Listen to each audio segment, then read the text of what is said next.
God, does that thing look ugly as shit. That looks absolutely ridiculous. It looks terrible. It looks absolutely terrible. This is what everyone wants me to get. Everyone wants me to get a big ass diesel truck. Back in the daily.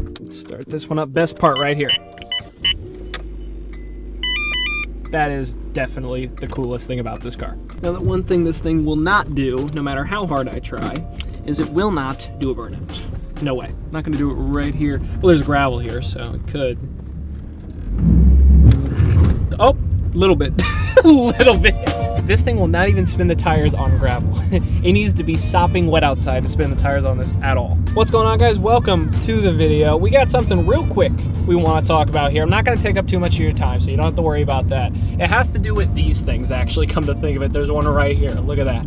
Look at that. Trucks, large vehicles, things that you can lift and go off-road and usually don't exceed more than 90 miles an hour. Considering how many tickets I've gotten this month, that's exactly what I need, which is a story for another video. We'll get into that. That's a good one. Just got off of work. Rob and I were shooting some videos for his channel. You know, that's the thing that I do. And, you know, we were getting her done all good and well. And, you know, the thing I was thinking about in the back of my mind the whole time was, and I've been thinking about it all day, really, for the past couple of days, and I've been spending a lot of time I shouldn't be thinking about it, which is why now I want to pass the question off to you guys. Let me explain. That's what I mean right there.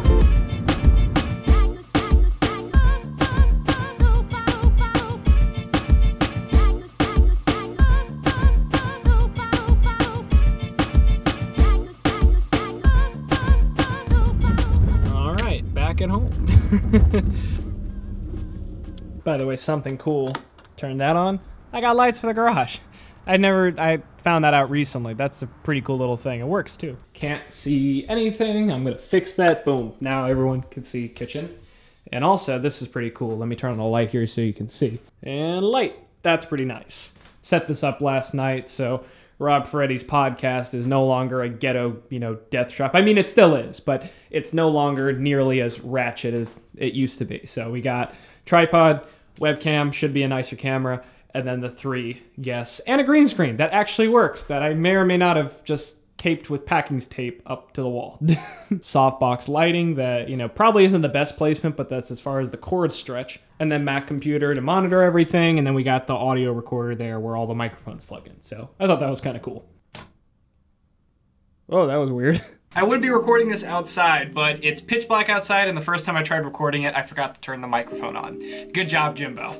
But this will be quick. I just wanted your guys' advice on something, because more than likely, most of the people watching my channel have had more experience or know more about it than I do.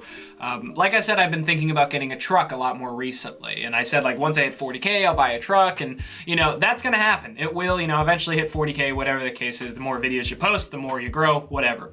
But I've been thinking a lot about it and what I'll end up buying, and I've had a lot of trouble deciding recently, and I'll tell you why. Now, I still got a little ways to go before I end up hitting 40K, but I might end up buying one even earlier on my own end just because, you know, with the winter coming and, you know, bad weather is going to be inevitable. Eventually, it's going to be snowing. Well, maybe it'll be 75 degrees in January, but even though I know that's a possibility, you know, there is also the equal possibility, if not more, that it's going to be snowing. The weather's going to be piss poor awful. And on top of that, you know, with this house being knocked down, which not everybody knows the story on, I always recap it real quick, but, you know, this is Ferretti's house that he bought. This house was on the property that he bought that he's gonna build his big whatever mansion house, whatever he's gonna build here. But I'm allowed to live here, you know, in the meantime, you know, do his videos and whatnot, and, you know, everything in the house works. So everything's cool, I get free living expenses. But regardless of that, this house is gonna be knocked down very soon. And with that being said, I'm probably gonna end up moving back home and then coming up here once or twice a week to film with Rob, because everything else I need to do is just editing. I can do that anywhere I want. On the laptop, I can do it on a plane, I can do it at home. So I'm gonna end up moving back home because I'll save on living expenses instead of getting a place here, like some shit shack here around in New Jersey, New York area. But at that point, minimum, I'm going to be putting 2,000 miles a month on whatever car I'm driving, because it's a 500-mile round trip. And to be frank, I really don't want to be putting that many miles on my Altima right now, you know, my normal daily driver, because It sounds stupid. Those cars are meant to just run and run and run. I also don't want something that's going to have any issue driving when the weather does get bad. So if it does snow, or I'd like to get something with four-wheel drive or something around there, just so I have that ability. And then also, you know, I can make content out of whatever I end up getting. So if I get a truck, I could, you know, get one maybe with a lift kit, or I put a lift kit on it, and I could go off-roading, get some big old like 35s or 40s on the truck. I don't think that you buy those big tires, whatever. You buy big tires, you put a lift kit on it, you go off-roading, you go four-wheeling, it's fun. Do I buy a truck, or do I end up just buying, I was thinking about buying like a Suburban. Now, why do I talk about a Suburban at all? These giant barges look awesome. Can you imagine driving around a big-ass Suburban, like a late 90s Suburban, you know, or early 2000s, put like a 6-inch lift on it, like a 3-inch body lift, so it's like a 9-inch lift total, put big giant tires on it, space them out a little bit, and you've got a freaking monster truck. Like, it is a giant truck. That is cool to me. I thought it was awesome. And yes, you can do the same thing with the truck, but just something about having a giant Suburban, man. Like, I just thought it was absolutely cool. And if you look on Craigslist, you can get them for cheap. I mean, you can get a Suburban shit. You can get a Suburban for under $2,000, and it might not be the greatest of condition, but it will be runnable. It'll be drivable. It will be reliable. You're not gonna have an issue with it. It'll be under 300,000 miles. Those things are meant to run. It's either that or I end up getting like a Silverado 1500, which ironically is the exact same running gear. In fact, I think it might even be the same frame of you know, of the Suburban of the same year, which is like the 5.7, or it might be the 5.3 with I think an automatic like 4L60E transmission. I'm probably way off. Please let me know in the comments how wrong I am and how stupid I am. It's the same car. It's the same thing. They go the same, like maybe 87 miles an hour if you're on, you know, if you're going downhill. You know, they're not fast, but they will be reliable. They are four-wheel drive, and you can take them off-road, which is what I'm thinking about, like what I want to end up doing. Are there many areas to off-road around where I live? Not really, but if it snows, I'm gonna have a good time. If I go to anywhere besides Maryland, if I go to Virginia a little bit, I'll have a good time. If I go to West Virginia, it'll be the greatest thing in the world. So with all that being said, I pass the question on to you guys. What do you guys think? I'm sure I mean, there's a reason that Silverados are more money than a Suburban. That's the reason I've been actually leaning a bit more towards the Suburban, because they are actually cheaper. In fact, there's actually one for sale around me that has like a 6-inch lift on it, which is pretty damn cool. I mean, the thing looks like a freaking monster truck. It looks awesome. But regardless, I want to ask you guys what you guys think about, you know, the whole situation. If you were in my position, what would you end up buying? Would you buy a big Suburban where you can have everything, you know, climate controlled, and you could fit everything in the world, and that you could raise a family in the back of one of those things? Or you get a truck where you can put anything and everything in the bed? And that was my other thing I was thinking about. I was like, well, what if I want a bed to put a whole bunch of stuff in? And the only thing I could think of that I would put in that bed would be like a motorcycle or something, just off the top of my head.